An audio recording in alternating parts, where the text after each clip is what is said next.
Shalom, shalom! Aking mga kapatid sa pananampalataya. Ito na naman po ang inyong kapatid na si Roland na muling inaatasan ng rabay na makapangaral ng kanyang salita. Sana po ay ang maririnig nating aral ay maging kaluguran ng ating kaluluwa. Dahil alam po natin na nasusulat na hindi lamang sa tinapay nabubuhay ang tao. Ano po? So tayo po ay hindi lang dapat mabuhay sa pagkain. Hindi lang tayo dapat mabuhay sa tinapay, kundi tayo ay dapat mamuhay sa bawat pagkakataon na ibibigay ng rabay sa mga salita na kanyang ibabahagi sa atin. Dahil tunay nga po na walang makapagliligtas sa atin at makapagbibigay sa atin ng pag-asa at comfort sa oras ng ating mga pangangailangan at kabagabagan, maliban po sa salita ng ating Ama na ibinibigay ng ating Rabay, Yeshua HaMashiach. Kaya naway pagpalain po sa inyo, pagpapala po sana sa inyo ang mga salitang inyong maririnig. At kung maapakan man po ng Rabay ang ating mga paa, isasama ko ang aking sarili, ano po? Dahil ako'y naapakan na noong ibinigay niya ang araw na ito at alam ko muli niyang aapakan ng aking paa habang i-discuss ko ang kanyang aral. Kaya purihin po natin ang ating Rabay Yeshua HaMashiach na siyang nagbibigay sa atin ng ating aral sa araw na ito. Ano po? Kaya ihanda na po ninyo ang inyong maiksing lapis. Dahil lagi ko pong sinasabi na ang maiksing lapis ay mas mabuti kaysa sa mahabang memorya. Ang aral po ng Rabay ay may kinalaman sa ating tinatawag na pagtanda. Ano po? May kinalaman sa tinatawag nating paglilingkod. May kinalaman sa tinatawag nating pagsunod sa mga salita ating naririnig at nababasa. Dahil ang pamagat ng Rabay paglingkuran si Amang Yahweh habang tayo ay bata pa. Now, alam po natin na tayo ay dumarating sa punto na tayo ay tatanda. Pero ipapahiwatig ng Rabay na huwag nating hintayin ang ating pagtanda, na hindi na natin kayang alagaan ang ating mga sarili bago natin maisipang sumunod at paglingkuran ng ating Ama sa gawaing iniatang niya sa ating mga balikat. Huwag naman po sana ano po, dahil paano pa tayo pakikinabangan ng ating Rabay sa pangangaral ng kanyang mga salita at gampanin ang mga alituntunin na iaatang niya sa ating mga balikat kung tayo uugod-ugod na at halos wala na tayong lakas para ipangaral ang kanyang salita. Tatalasasin po ng Rabay na tayo ay binibigyan ng pagkakataon, tayo na malakas-lakas pa ang mga tuhod. Lalong-lalo na sa mga anak natin na medyo bata-bata pa. Yung nasa tinatawag nasa kalagitnaan ng kanilang buhay o magsisimula pa lamang ng kanilang buhay. Meaning yung mga 20 ang gulang pataas. Na maalala sana nilang simulan ng paglingkuran ng ating Ama habang sila'y bata. Kaya talasasin po natin kung ano yung maibibigay na kagandahan ng paglilingkod sa Ama habang bata. At ito ba ay mapapakinabangan natin habang tayo ay aabot sa ating pagtanda? Ano po?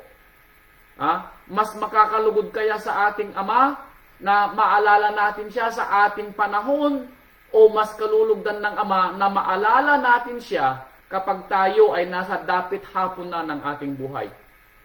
Talasasin po natin, ano po, kung alin dito ang gustong iparinig ng Rabay. Tayo sana ay magkaroon ng tinatawag na discernment upang unawa, na makuha natin yung kwentong gustong ipaunawa ng Rabay. Dahil tatalasasin ng Rabay sa atin kung ano ang gusto niyang ipahiwatig sa ibinibigay niyang aral sa araw na ito. Simulan po natin ang kwento ng Rabay dito sa sulat ni Haring Solomon sa Aklat ng mga Mangangaral, chapter 12, verse 1. Eto. Now, kung meron pong sinasabi nating pinakamatalinong nabuhay sa ibabaw ng lupa na binigyan ng pagpapalang pangunawa at kaalaman, wala na pong hihigit pa kay Haring Solomon. Ano po? Kaya tayo po ay matututo sa mga aral na naisulat ni Solomon noong panahon niya. Dahil siya ang sinasabing biniyaan ng Ama ng tinatawag na karunungan. Ito po. Simulan po natin ang kwento ng Rabbi, chapter 12, verse 1. Sabi niya rito, alalahanin mo rin naman ang Elohim. Now, sino ang ating Elohim? Ang ating Amang Yahweh. So, sinasabi ni Solomon na alalahanin daw natin ang ating Ama at Elohim sa iyo sa mga kaarawan ng iyong kabataan. Now, kailan daw po natin dapat maaalala na paglingkuran ng ating Ama? Sa panahon ng tayo'y maliit na gulang? Sa panahon nung kapag tayo'y nasa dapit hapon na ng ating buhay? Hindi po. Sabi ni Haring Solomon, sa iyong kabataan, doon sa puntong kalakasan mo, doon mo daw aalalahanin ang iyong tagapagligtas, ang iyong manlikha. Dahil si Amang Yahweh ang nagbigay sa atin ng pagpapalang kalakasan, therefore, it is just fitting na alalahanin natin at simulang paglingkuran ng ating Ama kailan? Sa panahon ng ating kabataan. Dahil alam po natin ng ating kabataan kung minsan tayo yung tinatawag na wala tayong sinisinto. Parang hindi tayo mamamatay nung panahon na tayo bata-bata. Ano po? Kung ano na lang yung ating maisip na gawin, ginagawa natin. Pero sinasabi ni Haring Solomon na nakakita ng buhay at nakaranas ng buhay kabataan na siyang nagsasabi, alalahanin mo daw, tao, ang iyong Ama at Elohim sa araw ng iyong kabataan. Bakit? Bago dumating ang mga masamang araw. Now, alin yung masamang araw dito? Yung panahon na tayo ay mapalungi at mapunta sa ibang daan. Yung panahon na tayo ay tumanda at wala ng kalakasan na hindi man lang natin napaglingkuran ng ating Ama. Yung dumating ang punto na tayo ay nasa masamang kalagayan at hindi natin alam kung paano tatawagan ang ating Ama. Dahil nung ating kabataan, nakalimutan nating paglingkuran ng ating Ama nung tayo may kalakasan pa.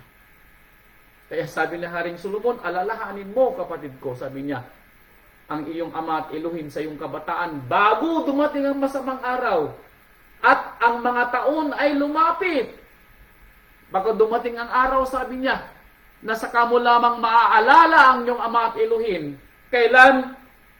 Kung iyong sasabihin na wala ka ng kaluguran sa mga bagay. Yung bang wala nang nakaka-excite sa iyo?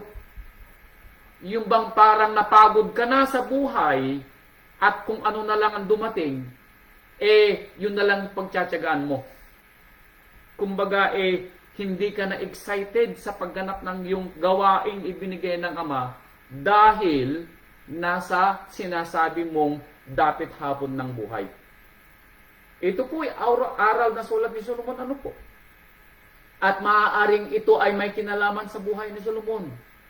Dahil kung maaalala natin ang kwento, noong kalakasan ni Solomon, naalala ba ni Solomon ang ating Ama at Elohim na magsilbi sa buong buhay niya ng kanyang kalakasan?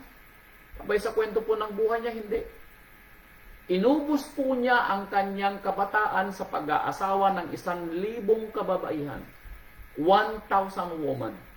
Now doon pa lang po, makikita natin na hindi ginugol ni Solomon ang kanyang kabataan sa paglilingkod sa Ama ng buong buhay niya. Nakita po natin yung naging pagkakamali ni Solomon na naubos niya yung kanyang kabataan hindi sa paglilingkod sa Ama, kundi sa pag-aasawa ng 1,000 babae. Dito po natin makikita yung sinasabing naging dahilan kung bakit Hindi nagugol ni Solomon ang buong buhay niya dahil hindi lang siya naging hari, kundi siya ay mas naging tanyag sa pag-aasawa ng napakaraming babae. Kaya alam natin ang kwento na sa kanyang pagtanda. Yung mga kababaihan ding ito na siyang kumuha ng kabataan ni Solomon at ginugulan ni Solomon ng kanyang kabataan, eh siya rin ang naging dahilan para lalo niyang makalimutan ang kanyang ama at Elohim. Huwag naman po sana mangyari sa atin, ano po. Kaya may dahilan kung bakit isinulat ito ni Solomon sa atin para maunawaan natin na hindi sana tayo mag-fall sa panahon ni Solomon. Na ubusin natin ang ating mga kalakasan sa ating kabataan na wala tayong inisip na gawin sa ating panahon kundi hanapin ang buhay na hindi yung paglilingkod sa Ama. Now, bibigyan ko kayo ng tinatawag na disclaimer. Ano po? Hindi po sinasabi ng rabbi sa kanyang talastasan na kalimutan natin ang ating buhay. Ang sinasabi ng rabbi ay maalala mong simulang paglingkuran ang Ama sa iyong kalakasan. Meaning, wag nating gugulin ang lahat ng ating panahon sa ating kabataan sa paghahanap buhay o pagganap ng mga bagay na ating gusto dito sa lupa at hindi man lang natin maalala ang ating Ama na siyang nagbigay sa atin ng buhay at kalakasan. Ano po? Kaya talasasin natin ang dagdag na kwento ng rabbi. Dito sa unang Kronikas, malalaman natin yung panahon na pagsisilbi na itinuring ng Ama sa mga tinatawag niyang Levita. Ito, dito sa unang Kronikas chapter 23 verse 24. Unang Kronikas chapter 23 verse 24. Ito po sabi niya, ang mga ito ang mga anak ni Levi or Lewi, ayon sa mga sangbahayan ng kanilang mga magulang, sa makatwid bagay sa mga pulo o sa mga pangulo sa mga sangbahayan ng mga magulang doon, sa mga nabilang, sa mga pangalan, ayon sa kanilang mga ulo na nagsigawa sa gawain sa paglilingkod sa bahay ni Amang Yahweh. Now, ito daw yung mga gumagawa sa bahay ni Amang Yahweh. Kailan sila nagsimulang gumawa? Mula sa 20 taong gulang na patanda. Kailan nagsisimula ang isang kalalakihang Levi sa paglilingkod sa Ama? Nagsisimula sila sa edad 20. Sa age 20 years old, ay nire-require sila na magsimulang maglingkod sa Ama bilang isang Levita. 20 years old, kasibulan ng kanilang kalakasan. Dito sila pakikinabangan ng Ama sa kanilang kalakasan. Hanggang kailan? Verse 24. O verse 25.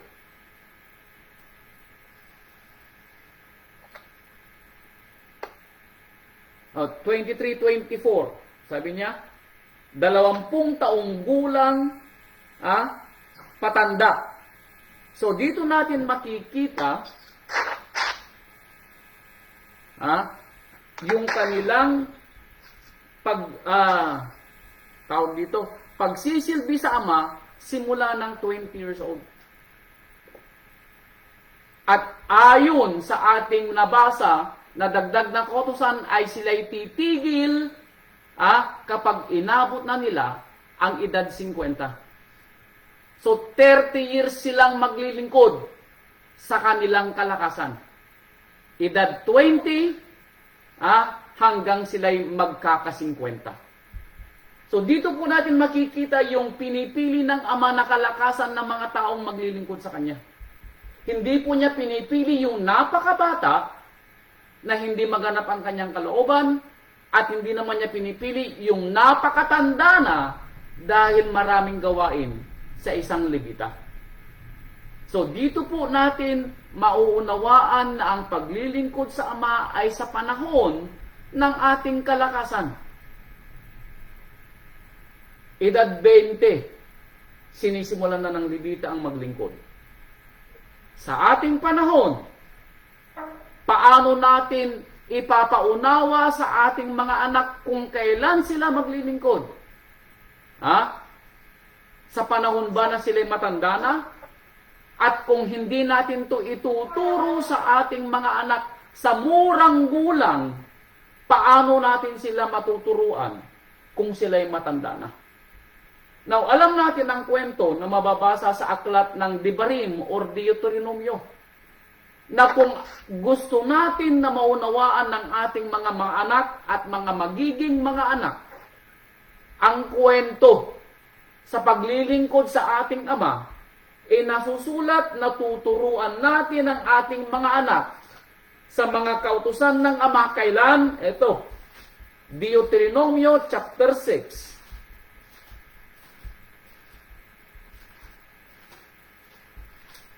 Verse 5 through 9. Ito, na dapat gawin ng isang magulang sa pagtuturo ng kanyang anak upang ang batang matuturuan mauunawaan niya na sa kanyang kalakasan maglilingkod siya sa Ama.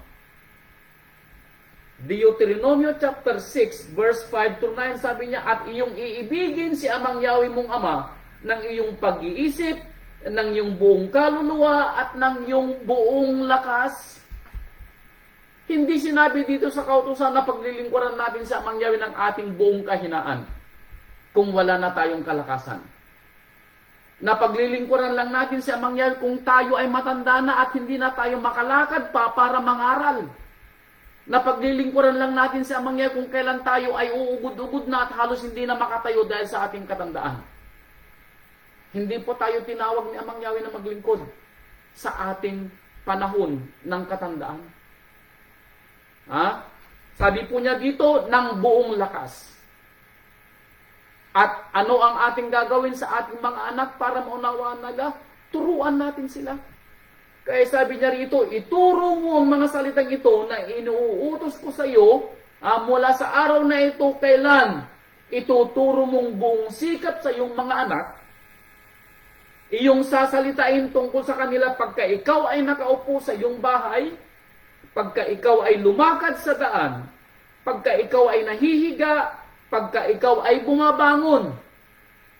Meaning it is 24/7 job na ituro natin sa ating mga anak. Ang kautusan ng Ama para sa murang gulang nila. Maunawaan nila na sa kanilang paglaki, pag inabot na nila yung kanilang kalakasan ng gulang, ano man yung kanilang gawin, hindi nila makakalimutang maglingkod sa ating Amang nasa langit. Now, uulitin ko ulit. Hindi sinasabi ng Ama na kalimutan mo o kalimutan natin ang mga tinatawag nating gustong gawin dito sa lupa.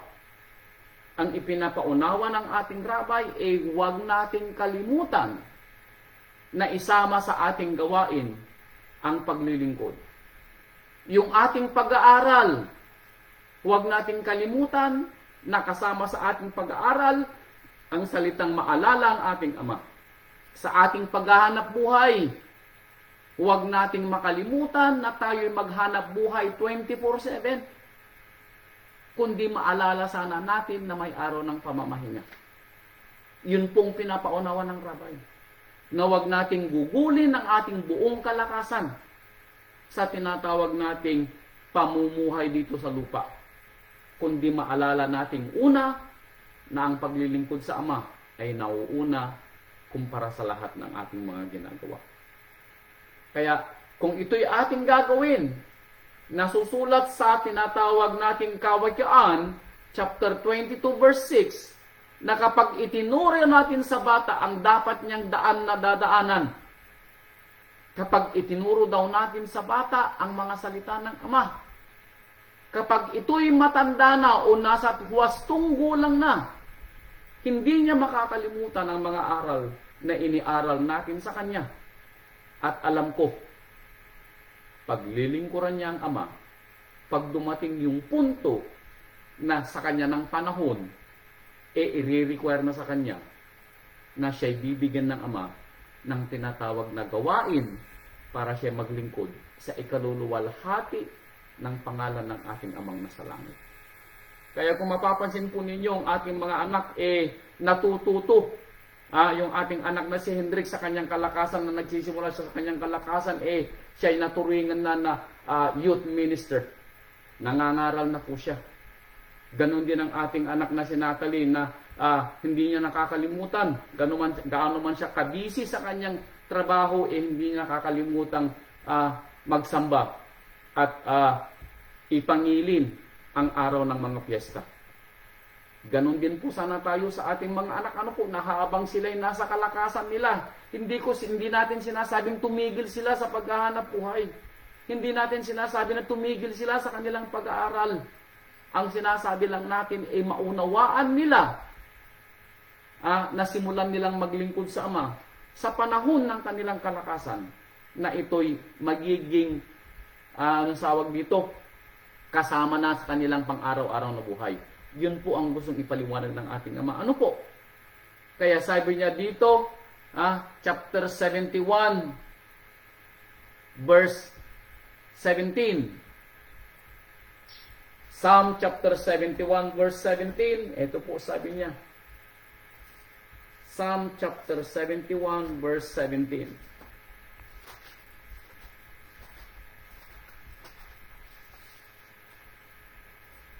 Chapter 71, verse 17, ito po sabi niya,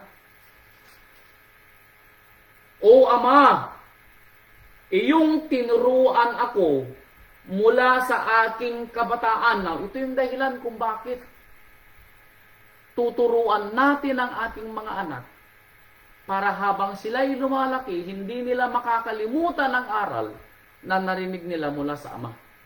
Kaya ito yung sinasabi ni David na, Ama, tinuruan mo ako mula sa aking kabataan at hanggang ngayon, hanggang sa kanilang pagtanda. Sa batang gulang, naturuan sila ng salita ng Ama at dahil naturuan sila sa batang gulang, naalala nila ang kanilang Ama at Elohim sa panahon ng kanilang kalakasan ayon sa sulat na sinasabi ni Haring Solomon. Kaya sabi niya rito na maging sa kanilang pagtanda. Anong sabi niya? Hanggang ngayon, inihahayag ko ang iyong kagilagilalas na mga gawa. Yun po ay isang paglilingkod.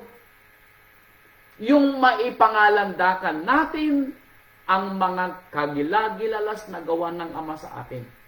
Sabi nga natin, hindi na natin kailangan pang magpatutuo. Dahil ang ating buhay na ibinubuhay araw-araw na nakikita ng ating mga kasamahan sa trabaho.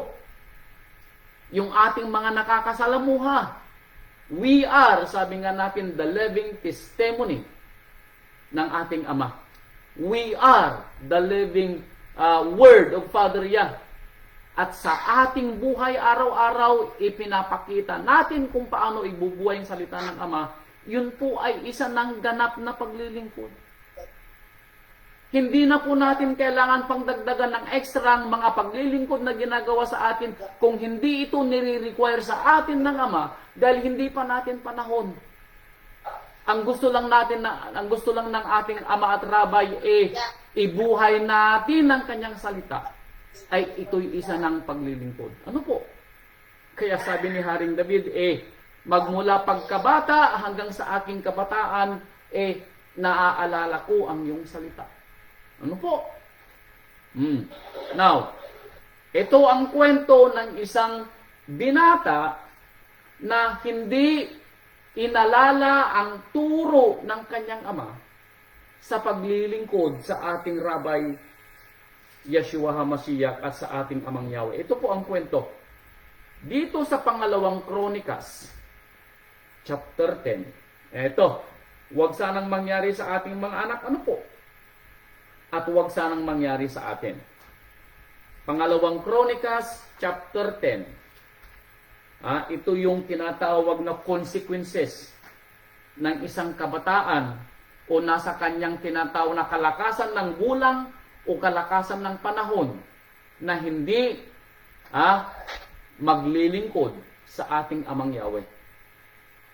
Pangalawang Chronicles chapter 10 verse 6. Now, ang kwento pong ito ay nang mamatay ang ating Haring Solomon at ang pumalit na hari ng Israel, hari ng Yehuda, Israel pa dahil 12 pa silang lahi dito. Ang pumalit na hari ng Israel after Solomon ay ang kanyang anak na si Roboam. Now, ito po ay kwento ng isang nasa kanyang kalakasang gulang, pero hindi niya inaalala o hindi niya inalala ang kanyang ama at Elohim na nagbigay sa kanya ng pagpapalang pagkahari na hindi niya tinularan ang kanyang amang si David. Ano po? Verse 6, ito, si Roboam na hari ng Israel. At ang haring Roboam ay kumuhang payo sa mga matanda. Now, nang may dumating na problema sa kaharian, ang ginawa ni Roboam ay kumuha ng payo sa mga matatanda na nagsitayo sa harap ni Solomon na kanyang ama samantalang siya ay nabubuhay pa. Eto. So, sa isang maglilingkod sa ama, alam niya kung kanino hihingi ng payo dahil alam niya ang salita ng ama nananalaytay at nabubuhay sa mga matatanda na sa pananampalataya o matatanda nang nabubuhay sa salita ng ama. Now, tignan po natin ang dapat hingan ng payo ay hindi lang yung matanda na sa gulang. Dahil maraming matanda sa gulang kayong mahahanap. Pero ang sinasabi dito ay yung tumanda sa gulang sa salita ng ama. Ano po? Magkakaiba po yun. Maraming mga matatanda lang sa gulang, pero walang alam sa salita ng ama. Huwag ito ang puntahan ninyong hingan ng payo. Kundi yung mga matatanda sa gulang na tumanda sa paglilingkod sa ating ama, sa pagsunod sa kanyang salita. Yun po ang ating bigyan at hingan ng payo. Ano po? Bigyang diin at hingan ng payo. Kaya sabi niya rito, kumuhang payo si Roboam sa mga matanda na tumayo sa harap ng kanyang amang si Solomon na sinasabi, anong payo ang ibinibigay ninyo sa akin upang magbalik ng sagot sa bayang ito? So, yun ang ginawa ni Roboam. Ano po? So, ginawa naman ng mga matatanda, nagbigay naman sila ng payo. Kaya sabi ng mga matatanda sa verse 7, sila ay nagsipagsalita sa kanya, meaning yung mga matatanda ay sumagot na nagsasabi, kung ikaw ay magmagandang loob sa bayang ito, kung ikaw ay maglilingkod, sabi niya, sa bayan ng iyong ama at Elohim, kasi ang Israel, siyang bayan ng ating ama. Kaya kung maglilingkod ka sa bayang Israel, sabi nila, para ka na rin naglilingkod sa amang Yahweh na ating Elohim. Yun po yung payo. Ano po? Kaya kung gusto mo, Roboam, na makitang naglilingkod ka kay amang Yahweh, sabi ng mga matatanda, paglingkuran mo ang kanyang bayan. Magsalita ka ng mga mabubuting salita sa kanila, sabi niya. O sabi nila, iyong ang magiging lingkod sila magpakailanman. Pag ito'y ginawa mo, Roboam, sabi nila, magiging lingkod mo ang bayang Israel magpakailanman. Yun po ang payo nung mga matatanda na tumanda sa salita ng ama.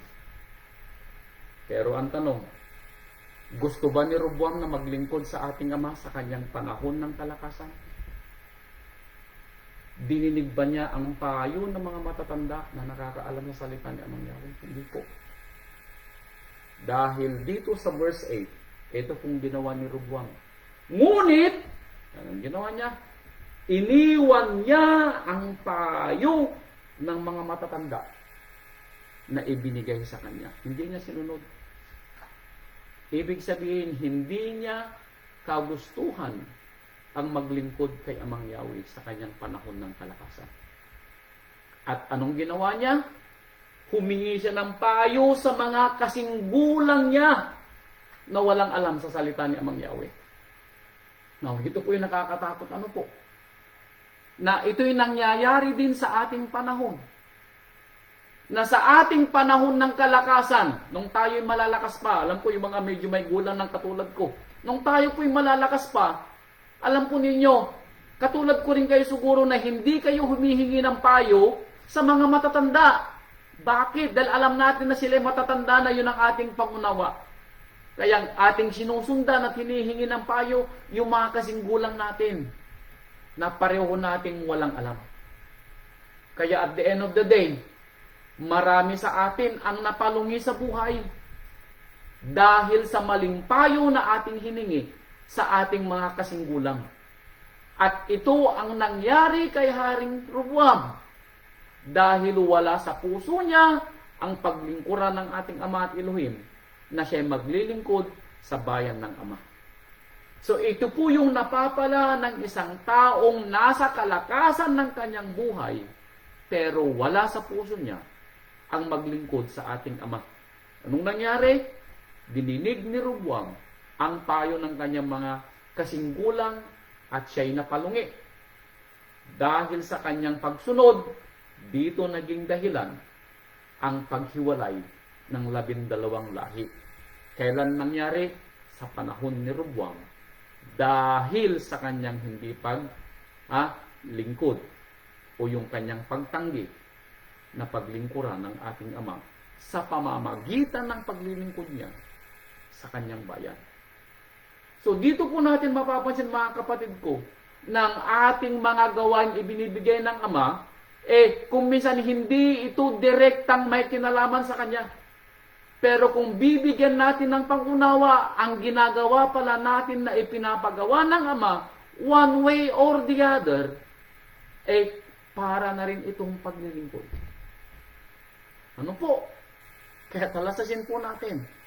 Kung tayo po ay nasa kalakasan ng ating buhay, huwag sana natin makalimutang maglingkod sa ating Ama in any form na ibinigay sa atin ng Ama para siya'y paglingkuran. Talasasin po natin, ano po? Bibigyan tayo ng pangunawa ng Ama para maunawaan natin kung paano natin siya paglilingkuran. At hindi lang natin ginaganap ang gusto nating gawin dahil ito'y kagustuhan lang natin at walang kinalaman, negatiting sa paglilingkod sa Ama. Huwag naman sana. Bakit? Dahil ito ang magiging katulad natin. Ecclesiastes chapter 11 verse 9. Ito po ang sabi ni Haring Solomon. Sa isang kabataan na walang gustong gawin, maliban sa kanyang kagustuhan na magsaya at ayaw paglingkuran ng ating Amang nasa langit. Ito ang sabi niya. Ecclesiastes chapter 11 verse 9. Ito ang nangyayari sa karamihan sa mga kasinggulang natin. Baka sabihin niyo, bata pa ako. Isasama ko sarili ko dahil malakas-lakas pa ako. Yung mga gulang na 20 pataas at may kalakasan pa, baka ito yung gawin natin sa buhay natin dahil ayaw natin maglingkod. Ito sabi niya, Ecclesiastes 11 verse 9. Ikaw ay magalak o binata. Sa iyong kabataan, magalak ka daw binata. Sa iyong kalakasan, magalak ka. Pasayahin ka ng iyong puso sa mga kaarawan ng iyong kabataan. Gawin mo daw kabataan ang gusto mong gawin. Diba, narinig natin ito at nangyari sa atin nung panahon natin. Ginawa natin ang gusto nating gawin. Ni hindi nga natin naalala na may Elohim. Ni hindi nga natin naalala na mayroon tayong paglilingkuran. Ni hindi nga natin alam kung paano maglingkod. Ginawa natin ang gusto nating gawin sa buhay natin. Bakit? Dahil gusto nating maranasan ang buhay sa gusto nating pagdanas. Kaya sabi ni Solomon, gawin mo kabataan. Gawin mo binata. Lumakad ka ng lakad ng iyong kalooban. Gawin mo lahat ng gusto mo. Magpakasaya ka sa gusto mong kasayahan. Sabi ni Haring Solomon.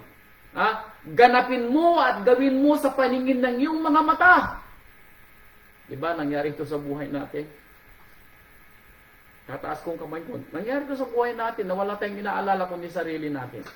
Wala tayong inaalala kundi ang ating kasayahan. Panahon natin. Ni hindi natin naalala, sabi ko nga na may Elohim. Ni hindi natin alam na tayo pala ay dapat maglingkod sa panahon ng ating kalakasan sa ating Ama. Ginawa natin ito. Ito sana ay maging aral sa mga anak natin na nasa kalagitnaan pa lang o nasa magsisimula pa lang ng kanilang kalakasan. Yung mga 20 pataas, matuto tayo sa aral ng rabay na ibinibigay ni Haring Solomon. Gawin mo, binata, ang gusto mong gawin. Gawin mo, dalaga, ang gusto mong gawin. Pero, sabi ni Solomon, talastasin mo. Ngunit talastasin mo, binata. Ngunit talastasin mo, dalaga, na dahil sa lahat ng mga bagay na ito, sa lahat ng iyong mga ginagawa, talastasin mo, dalaga at binata, sa lahat ng iyong ginagawa. Anong gagawin sa iyo? Dadalhin ka ng Ama sa araw ng kahatulan. So lahat ng ginawa mo sa kalakasan mo, meaning alam mo na ang tama at mali sa kabataan mo at kalakasan mo. Wala kang excuse na sasabihin mong, ikaw ay nasa poder ng iyong mga magulang. Wala kang excuse, kapatid ko. Bakit? Nasa kalakasan ka ng iyong buhay. Nasa tinatawag na prime of your youth. Between 20 and 50. Yan ang prime of our youth. Nasa kalakasan tayo ng buhay. Gawin daw natin ang gusto nating gawin, pero alalahanin mo, sabi niya, lahat ng iyong gagawin, dadalhin ka sa araw ng kahatulan. Ito po ang bigyan po natin ng pansin, mga kapatid ko. Dahil kung sa panahon ng kalakasan natin ay hindi natin maalala ang ating Ama, abay mapapadungi po ang buhay natin. Itataas ko ang kamay ko.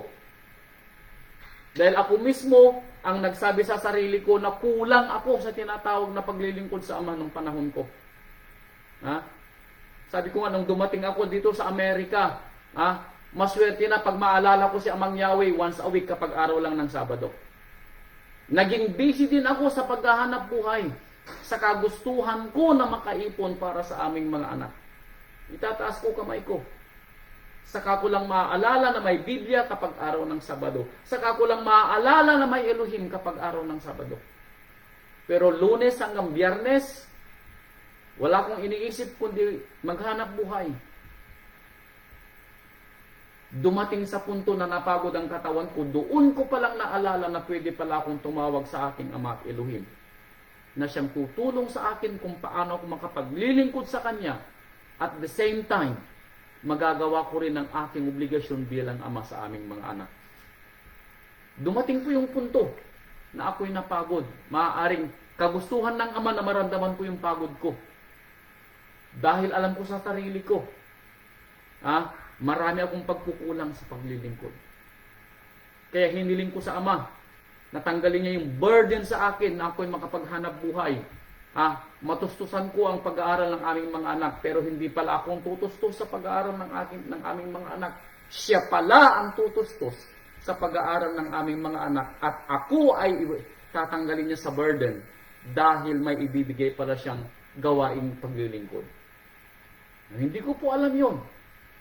Pero dahil sa kagustuhan ko na makawala ako doon sa bagabag na nararanasan ko, doon po ako humingi ng tulong. Na pwede palang mangyari. Na pwede pala tayong kumawala sa burden natin, sa ating bagabag, sa ating suliranin, kung hihingin natin sa ating Ama at siya ang magbibigay ng ating solusyon. Ang burden ko noon ay work 3 jobs. Pagod na ako pagdating ng gabi, halos hindi na ako makagulapay pagdating ng alas 11, alas 12 ng gabi. Gigising ako ng umaga 5, 5:30. Diretso na naman sa school. Ganun na naman, 5:30 ng umaga, madaling araw hanggang alas 12 ng gabi. Diretsong trabaho yan. Walang pahinga. Ni hindi ko nga mabasa ang Biblia. Linggo hanggang Biyernes. Halos hindi ko mabasa ang Biblia. Sabado lang, sabi ko nga sa inyo. Dumating na yung puntong napagod na ako. Mayroon palang paraan na magaganap ko ang aking obligasyon bilang ama at asawa at makapaglilingkod pa ako sa Ama. Siya ang nagturo sa atin kung paano ito gagawin. At dahil dito, inako ni Amang Yahweh ang pagpapaaral sa aming mga anak. At dahil doon, nagkaroon ako ng panahon para i-edit ang ating Biblia. Makapangaral ng kanyang salita. Ngayon, nakakapangaral na tayo ng 3 times, 4 times a week. Sa kanya nagmula.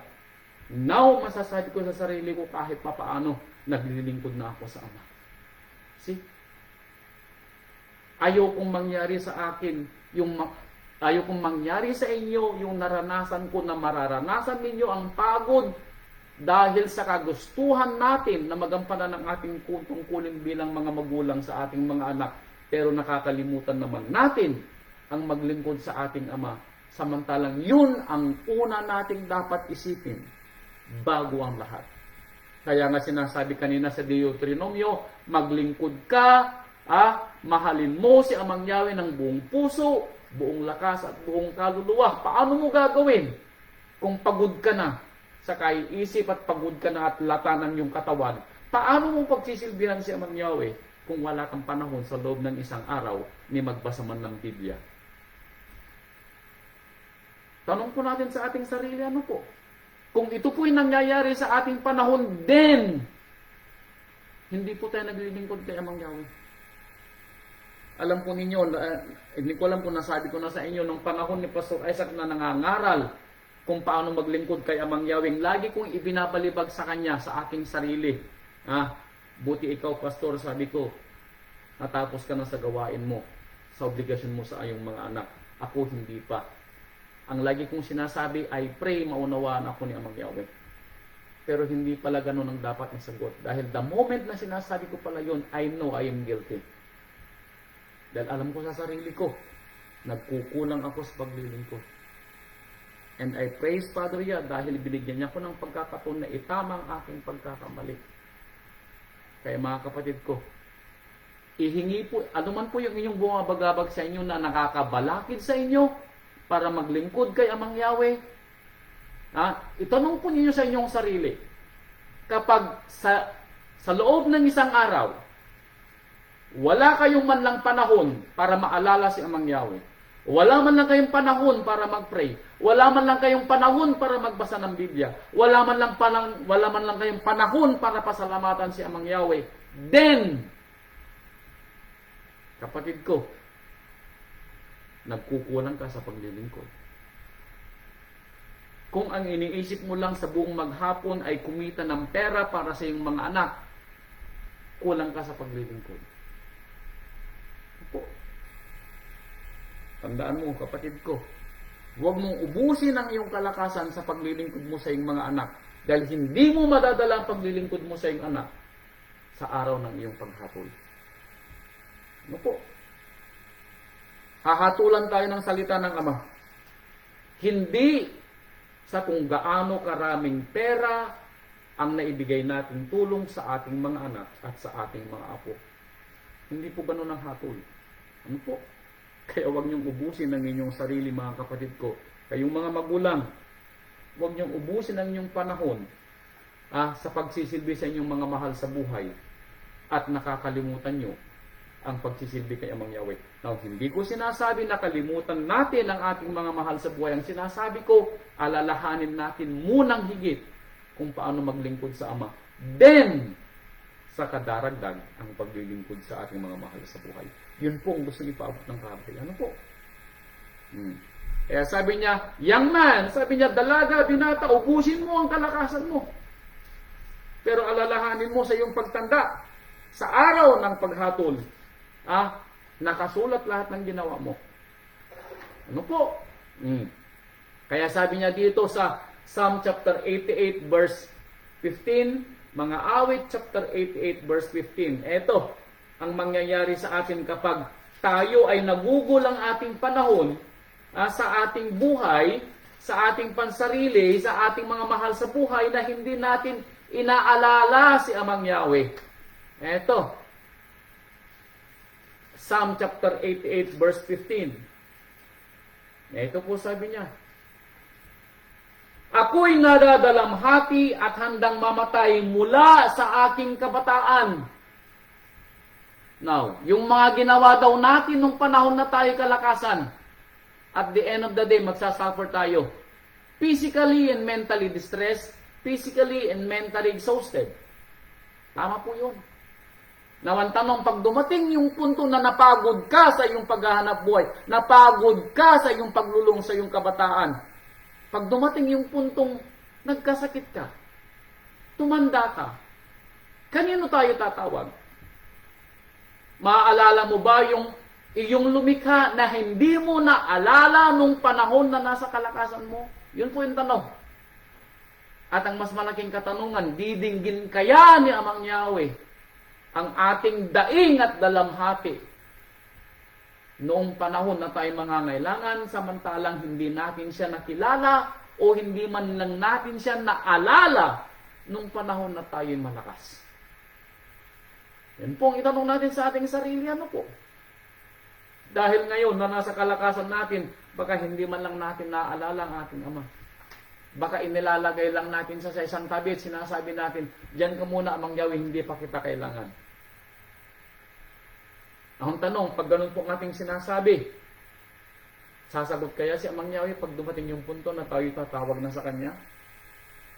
Kaya sabi niya, habang aking tinitiis ang yung mga kakilakilabot na bagay, ay nakakalingat ako. Yun po nakakatakot. Yung malingat tayo, dahil tayo nawiwili sa ating mga ginagawa, sa ating kalakasan. Napakadali mong makalimot. Tandaan po ninyo. Yun pong ating ginagawa sa ating trabaho, yung pagod ng ating sarili, yung pagod ng ating katawan, napakadali pong makalimot. Nagiging busy tayo sa gawain. Yun po yung nakakatakot na tayo makalimot. Unti-unti hanggang dumating sa punto na mawala na sa ating mga kaisipan na meron pala tayong obligasyon na maglingkod sa Ama. Yun po yung nakakatakot.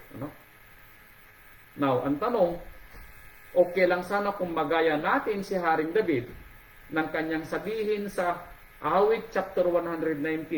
Ano pong sinabi ni Haring David? Sa 119 verse 71, ito po sabi ni Haring David, maganda kung itong ating maisip, na pag dumating yung punto ng ating kabagabagan, ito yung ating maalala, verse 71. Mabuti sa akin na ako'y napighati, upang aking matutuhan ang mga palatuntunan mo. Mabuti kung itong mangyayari, na dahil sa ating naranasang kabagabagan, maalala natin yung ating mga pagkakamali, nung tayo'y nasa kalakasan natin, at tayo ay tumawag sa Ama at humingi ng kapatawaran at hingin natin na i-redeem natin o ma-redeem natin ang ating mga kalakasan. Maganda kung iyon ang ating maunawaan. But what if hindi? Alam po ninyo, pag ito ipapaunawa niya Amang Yahweh sa atin na tayo may mga kakulangan sa ating buhay at hingin natin na i-redeem natin ang ating buhay at ito'y ipinaunawa niya Amang Yahweh, then siya rin ang magbibigay sa iyo ng tinatawag na panahon. Pero kung hindi ito pinaunawa ng Ama, abay kapatid ko, matakot ka. Ibig sabihin, hindi niya ipapaunawa sa iyo na i-redeem mo ang iyong sarili dahil tuluyan nang ipapalimot ni Amang Yahweh sa iyo ang iyong mga kakulangan ng iyong kalakasan. Huwag naman sana. Ano po, yun ang nakakatakot. Kaya mabuti kung ito yung mangyayari sa atin katulad ng nangyari kay David. Na dahil sa nangyari, na kabagabagan, naalala natin na tayo pala may pagkukulang sa ating Ama. Kaya sabi dito sa Psalm chapter 25 verse 7, ito ngayon ang ating hihilingin. Pag maaalala natin na kulang pala tayo sa paglilingkod ng ating panahon. Kaya sabi dito sa chapter 25 verse 7, ito po sabi niya, 25 verse 7, sabi niya, huwag mong aalalahanin ang mga kasalanan ng aking kabataan. Now, masasabi natin kay Amang Yahweh, Amang Yahweh, nagkasala ako. Nakita ko ang aking pagkakamali sa kalakasan ng aking buhay. Ni hindi man kita naalala, Amang Yahweh, patawarin mo ako, kaya huwag mong alalahanin, Amang Yahweh, ang aking mga naging kasalanan nung kabataan ko. We pray na ganun ang ating masabi. We pray. Dahil hindi tayo naglingkod sa ating Ama nung tayo nasa kalakasan natin. We pray na ito yung masabi natin sa ating panahon. Kaya sabi niya, huwag mong alalahanin ang mga kasalanan ng aking kabataan, ni ang aking mga pagsalangsang. Ayon sa iyong kagandahang loob, sabi natin, alalahanin mo ako dahil sa iyong kabutihan, O Ama. Now, masasabi natin na iriridin natin ang ating buhay. Bakit? Dahil masasabi natin sa ating sarili, awit 71 verse 5, ito pa sabi niya, 71 verse 5, dahil sa ating tinatawag na pagtanggap sa ating mga kamalian, kakulangan, ito ngayon ang ating sasabihin sa ating Ama. 71 verse 5, sapagkat ikaw ay ating pag-asa. I know, Father Yah, sasabihin natin, nakalimutan kita nung aking kalakasan. I know, Father Yah, sabi natin, ibinuhos ko ang aking sarili sa paghahanap buhay sa aking mga anak. Ibinuhos ko ang aking sarili sa paghahanap buhay sa aking sarili. Now I know. Kailangan pala akong maglingkod sa iyo. Father Yah, sabi natin, you are my hope. Ikaw ang pag-asa ko. Para ma-redeem ko ang sarili ko. Bigyan mo uli ako ng panibagong kalakasan. Pwede na nating sabihin. But what if hindi dumating? Yun po ay nakakatakot. Nasa ating panahon, ubusin natin ang ating kalakasan. What if hindi dumating ang mga salitang ito sa ating puso? Dahil hindi ito ipapaalala ng ating Ama. Mapalad po tayo kung naaalala natin ngayon dahil may nagpapaalala at ipinapaalala ng ating rabay para maalala mo, kapatid ko. Meaning, gusto ng rabay na i-redeem natin ang mga panahong nawala. Mapalad tayo, kapatid ko, kaya itaas niyo ang kamay niyo dahil kasama ako sa mapalad. Dahil kung ito ibinigay ng ating rabay na aral para sa akin, gagawin kong personal. Gagawin kong personal. Then, masasabi ko ng aking Ama at Elohim ay nagbibigay din sa akin ng tinatawag na pagkakataon para ma-redeem ko ang aking sarili at makapaglilingkod ako sa Kanya sa aking bagong kalakasan. Ano po? Yun po tandaan po natin. May kwento po rito. Maaaring nabasa niya ito pero hindi ko alam kung maalala niyo yung kwento na ito. May kwento nung panahon ni Haring David na mayroong isang tao na tinawag si David na maglingkod sa kanya. Ito. Pangalawang Samuel, chapter 19. Ito ang kwento ng isang taong tinawag ni David na maglingkod. Chapter 19, pangalawang Samuel, verse 32. Ito po. Ang pangalan po niya ay Barzillai. Pangalawang Samuel, chapter 19, verse 32. Ito po. Si Barzillai ay lalaking matanda ng totoo. Now, Barzillai is matanda na daw. Na may 80 taong gulang. Now, ilang taon na si Barzillai? 80. Matanda na nga. At kanyang ipinaghanda ang hari ng pagkain samantalang siya ay nasa Mahanaim sapagkat siya ay totoong dakilang tao. Now, si Barzillai ngayon ay 80 years old. Nang tinawag ni David. Nang siya ay maging hari. Pero pinakita rito na si Barzillai ay nagsilbi kay David nung kalakasan niya. Pinagsilbihan niya si David nung kalakasan niya.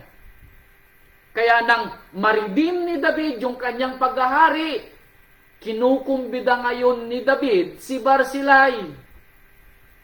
Pero itong sagot ni Barzillai, verse 33. At sinabi ng hari kay Barzillai, tumawid kang kasama ko at aking pakakainin ka sa Jerusalem. Barzillai, dahil sa iyong kagandahang loob, sumama ka sa akin sa kaharian.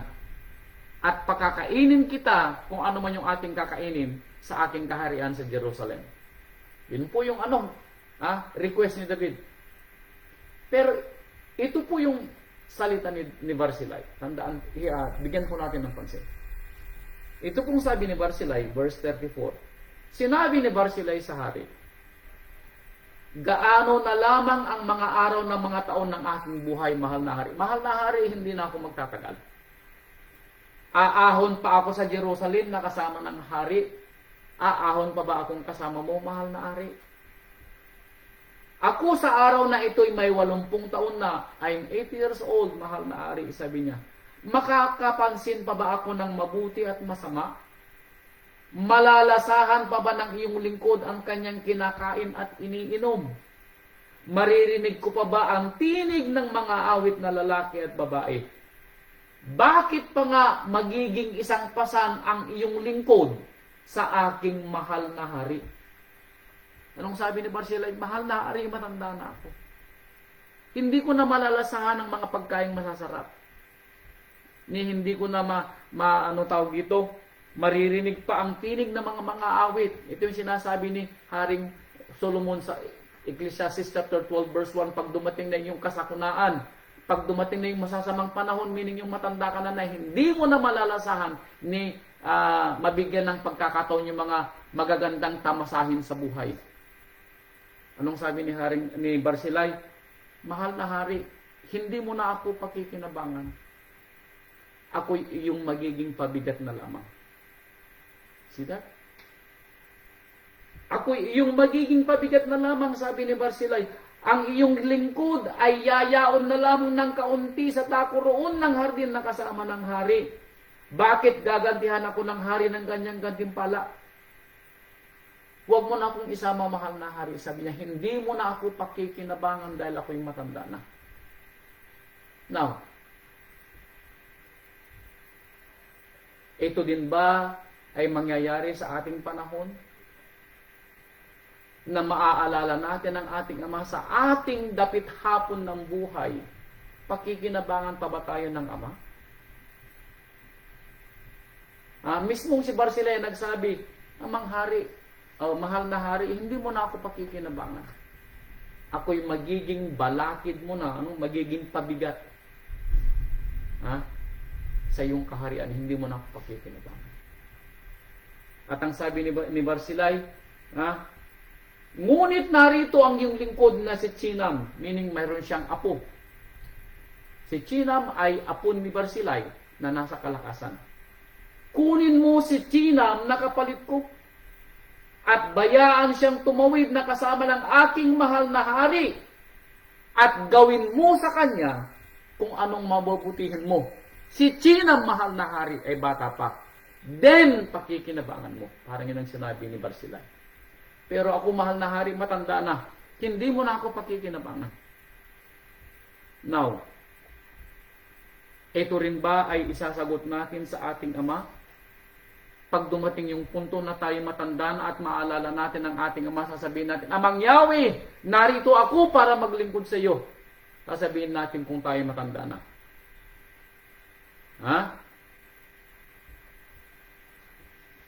Mapaglilingkuran pa ba natin ang ating Ama sa ating katandaan? Sabi ko nga, kung tayo ay uugod-ugod na, o yung tayo ay wala ng lakas para mga saba, o yung tayo ay wala ng lakas para man lang tumulong sa gawain ng Ama, at tayo ay nakaupo na lamang sa isang tabi, at naghihintay na lang tayo ng magpapakain sa atin, yun pa ba ay paglilingkod? Hindi na po paglilingkod yun. Ano po? Bagamat si Barzillai ay naging pagpapala kay David nung nangailangan si David. Pero nagsilbi si Barzillai nung kailangan ni David. Ano po? Now, ang sinasabi dito bigyan natin ng pangunawa na ang pagsisilbi ay nung panahon na tayo ay kailangan pa ng Ama. Now, hindi ko sinasabi na tayo matanda na ay hindi na kailangan ng Ama. No, ang sinasabi ko, alalahanin natin ang ating Ama sa ating kabataan.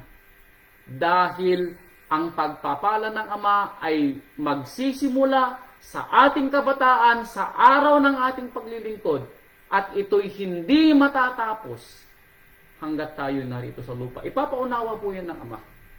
Ha? Pero ang sinasabi dito sa panahon ni Barzillai, ipinapaunawa sa atin ng rabay na hindi na tayo magiging mas maraming pakinabang kung tayo ay matanda na natin maalalang Ama. Ano po?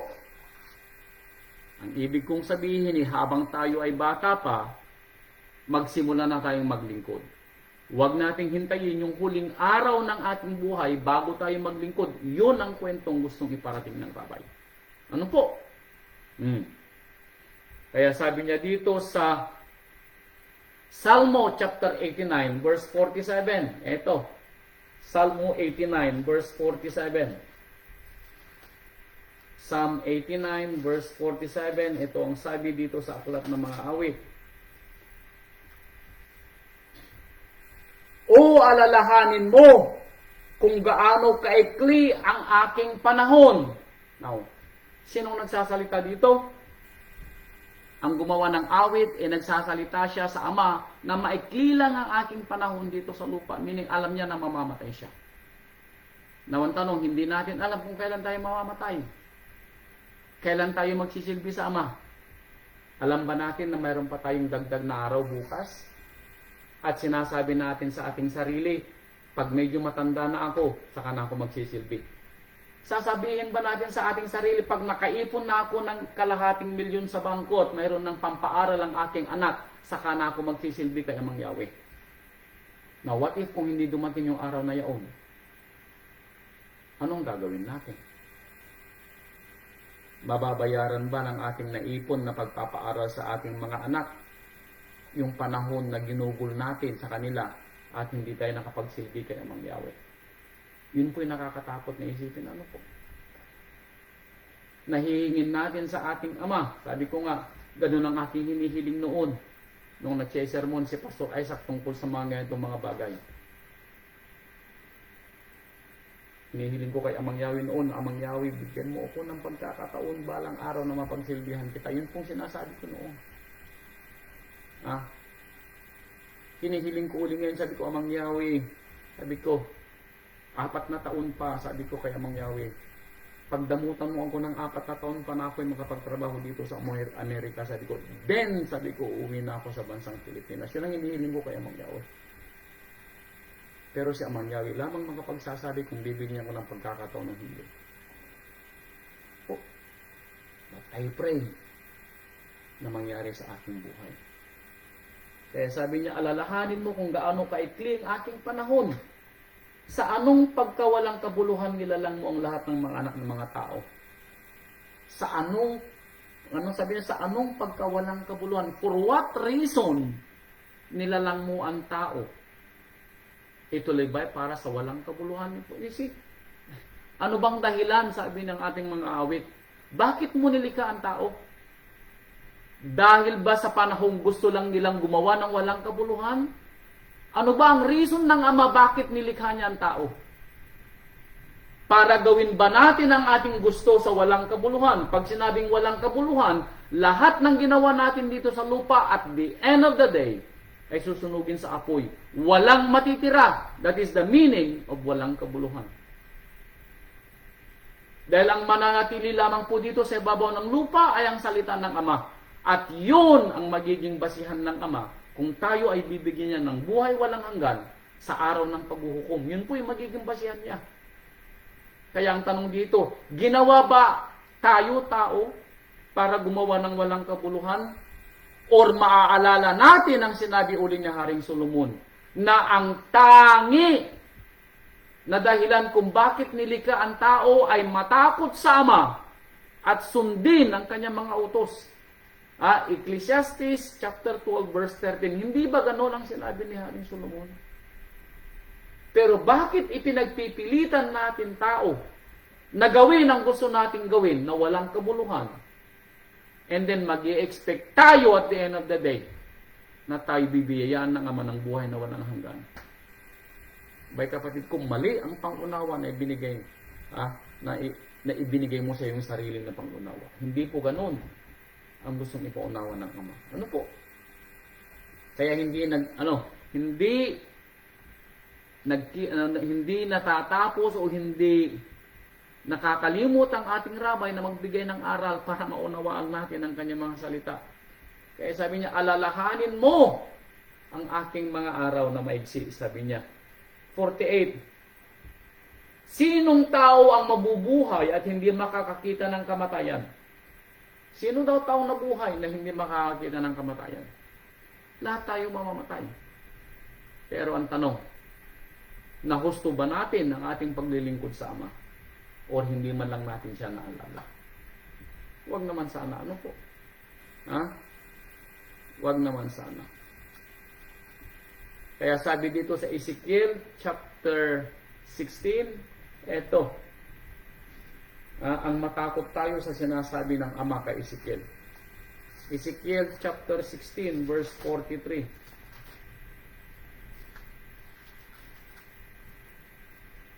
Chapter 16 verse 43, itong sabi ng ating Ama.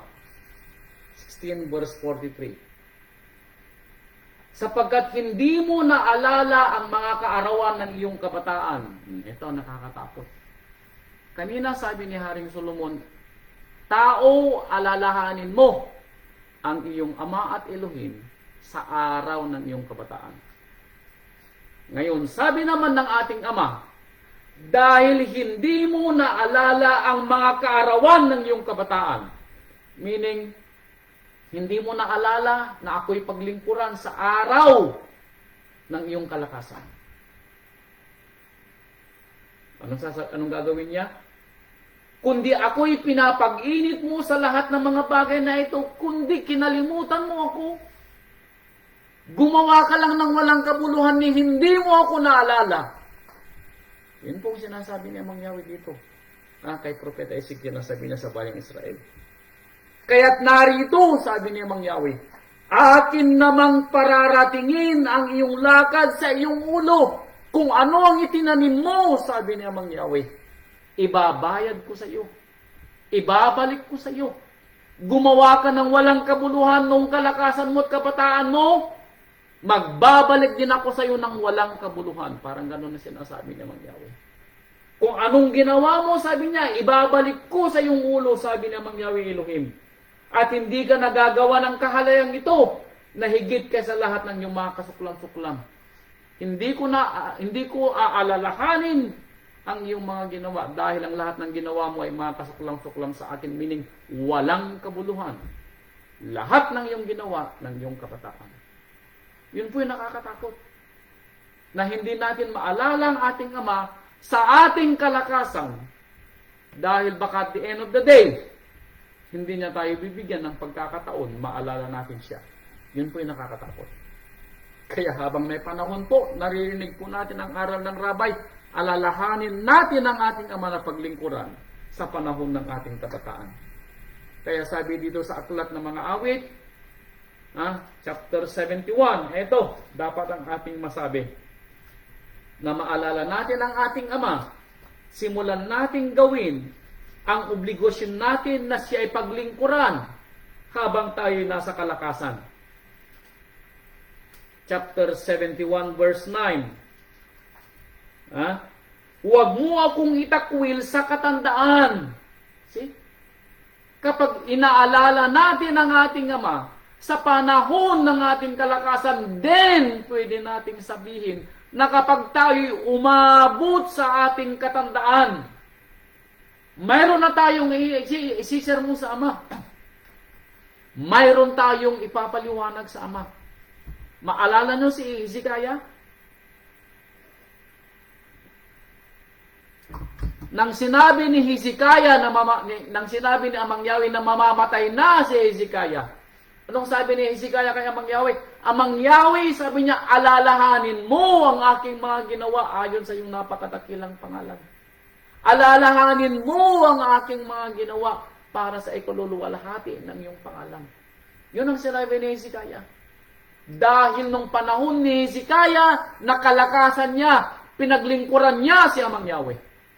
Kaya nang siya'y makaramdam ng kabagabagan sa buhay niya at mamamatay na siya, sinabi ni Hezekiah, Amang Yahweh, sabi niya, alalahanin mo ang aking mga ginawa. Kaya kung gagawin din natin naalalahanin natin ang ating Ama at Elohim sa araw ng ating kalakasan, then pwede nating sabihin sa ating Ama, huwag mo akong kalilimutan, mahal kong Ama at Elohim, sabi niya, sa panahon ng aking katandaan. Pwede nating sabihin. Dahil kung si Amang Yahweh ang ating pinaglingkuran ng ating kabataan, then si Amang Yahweh din ang mag-aalaga din sa atin sa ating katandaan. Bakit? Ipinangako ni Amang Yahweh, sabi niya sa Aklat ng Mga Awit, chapter 23, ikaw ay sa akin hanggang sa iyong kamatayan. Father, I will, ano sabi niya? Psalm 23. Puntahan natin yung Psalm 23. Psalm 23. Even though I walk to the valley of the shadow of death, sabi niya, I will fear no evil. Pag dumating yung kapagaban, hindi ako matatakot. Pag dumating ang aking pagtanda, hindi ako matatakot. Bakit? Verse 6. 23 verse 6. Tunay na kabutihan at kaawaan ay susunod sa akin sa lahat ng mga kaarawan ng aking buhay. Hanggang sa aking pagtanda. Hindi ako pababayaan ng aking Ama. Bakit? Dahil pinaglingkuran ko siya nung ako'y bata. Yun ang pwede nating sabihin kay Amang Yahweh. Kaya sabi dito sa 71 verse 9, huwag mo akong itakwil sa aking katandaan. Huwag mo akong pabayaan pagka ang aking kalakasan ay nanlupaypay. Sila, pwede nating sabihin yun. Bakit? Kasi alam ni Amang Yahweh na pinagsilbihan natin siya nung tayo nasa kalakasan. Then, pwede nating sabihin, Amang Yahweh, huwag mo akong kalilimutan kung ang aking kalakasan ay mawala na sa akin, meaning kapag ako'y matanda na. Yun ang pwede nating isermon. At isabi kay Amang Yahweh. And then sa verse 18, parehong aklat ng mga awit, oo, pag ako'y tumanda na at may uban. Yan. Tumanda na at may uban. O Ama, huwag mo akong pabayaan. Now, pwede ba natin itong idalangin kay Amang Yahweh kung hindi natin siya pinaglingkuran nung tayo nasa kalakasan? Hindi natin pwedeng sabihin. Ano ang mukhang ihaharap natin sa ating Ama, sa ating pagtanda, kung hindi natin siya naalala nung panahon na tayo ay nasa kalakasan? Anong i-reason out natin kay Amang Yahweh? Wala. Dahil hindi natin siya naalala. Pero kung maaalala natin siya, sabi ko nga, sa atin na nakakarinig ng aral, binibigyan tayo ng Ama ng time to redeem ourselves. Otherwise, hindi ito maririnig na aral. Hindi mo ito maririnig na aral, kapatid ko, kung hindi ka binibigyan ng ating rabbi ng time to redeem yourself. Otherwise, hindi ito para sa iyo. Pero kung naririnig natin, tayo'y matanda na at naririnig natin, then ito'y para pa rin sa atin. Sa mga kabataan, huwag niyong gayahin ang aming mga pagkakamali. Nakalimutan namin sa aming panahon, ng aming kalakasan, ang ating Ama at Elohim. Now, mayroon kayong pagkakataon para mas maging mabuti ang inyong buhay kaysa sa amin. Huwag niyong daanan yung pinagdaanan naming hirap kung may mas mabuting paraan. Ano po? Kaya alalahanin ninyo, dahil kayo mga kabataan pa at bata pa, ang ating Ama at Elohim sa panahon ninyong kalakasan. Para sa inyong pagtanda, and we pray, kasama tayo, mga matatanda na, mga 50 pataas na, kasama tayo sa sinasabi dito sa aklat ng mga awit. Pag ako'y tumanda na at may uban, o Ama, huwag mo akong pabayaan hanggang sa aking may pahayag ang iyong kalakasan na sumusunod na lahi. See that? Upang bagamat tayo ay matanda na, masasalita pa natin sa mga susunod na lahi, meaning yung mga mas bata sa atin, kung gaano ang pagpapala ni Amang Yahweh. Pakikinabangan pa pala tayo ni Amang Yahweh at the end of the day. Dahil gagamitin pa tayo ni Amang Yahweh na magsasalita para sa mga mas mabata sa atin. That is our job pag tayo matanda na. Maski hanggang pala sa pagtanda, mapaglilingkuran pa natin si Amang Yahweh dahil gagamitin pa niya tayo para mangaral sa mga mas bata sa atin. Then, we are still serving Father Yah, maging sa pagtanda. Yun ang blessing natin.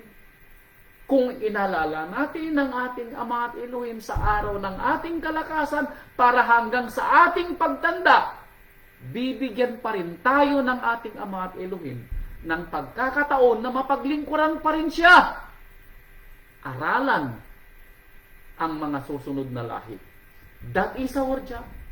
So kung naririnig natin, then this is the time for us to redeem ourselves para ipaunawa sa mga susunod na lahi yung mga aral na naririnig natin. That is our job. Kaya tayo ay matatawag na elder ng pananampalataya dahil sa pagkakataon na ibinibigay ng ating Ama Elohim. See that? Yun ang kagandahan, mga kapatid ko, kung ating inaalala ang ating Ama Elohim. Kaya sabi dito sa Isaiah chapter 46, Isaiah 46 verse 3. Ito, ang sabi ni Amang Yahweh. Isaiah chapter 46 verse 3 and 4. Sabi niya,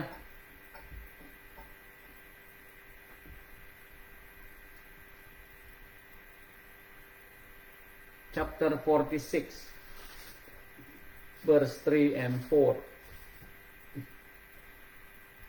Inyong dinggin, o sangbahayan ni Jacob, at lahat na nalabi sa sangbahayan ni Israel, na kinalong ko mula sa tiyan, nadala mula sa bahay bata. Kayo'y kinalong ko, sabi ni Amang Yahweh, magmula ng kayo'y bata pa. Hanggang kailan? Hanggang sa inyong katandaan, ay ako nga. Inalagaan ko kayo, sabi ni Amang Yahweh, nung kayo'y bata. Inalagaan ko kayo nung kayo'y nasa kalakasan ninyo at kayo'y aalagaan ko, sabi ni Amang Yahweh, hanggang sa inyong pagtanda. Hanggang sa magkauban ay dadalhin kita.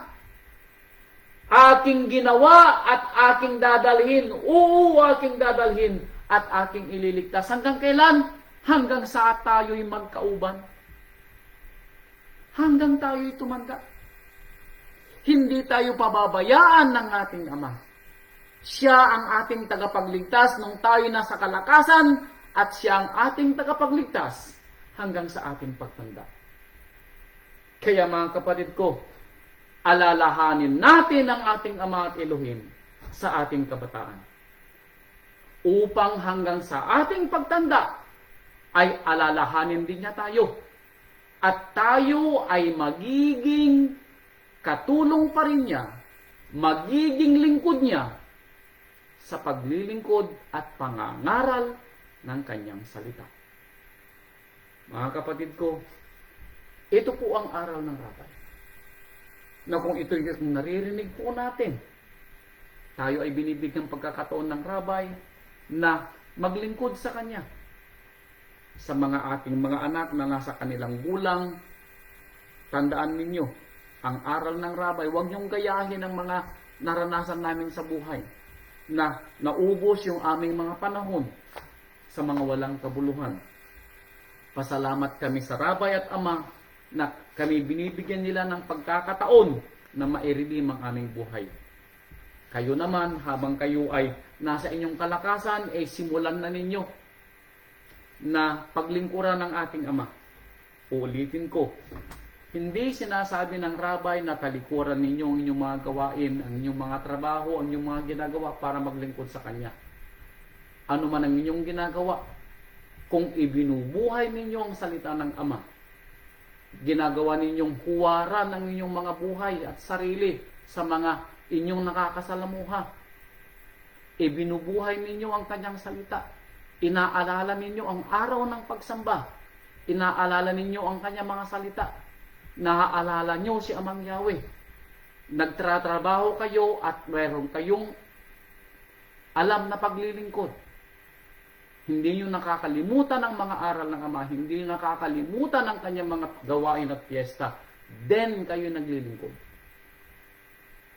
Ang aking ipinapaunawa, maunawaan natin mga kapatid ko bilang inyong nangangalagang pastor. na anuman ang inyong mga ginagawa, huwag nating kalilimutan ng ating Ama sa bawat gawain po natin. Ito ay ibilang natin na kasamang paglilingkod. Ipangalandakan natin ang kanyang salita, ibuhay natin ang kanyang salita, gawin natin ang ating sarili na isang buhay na patutuo.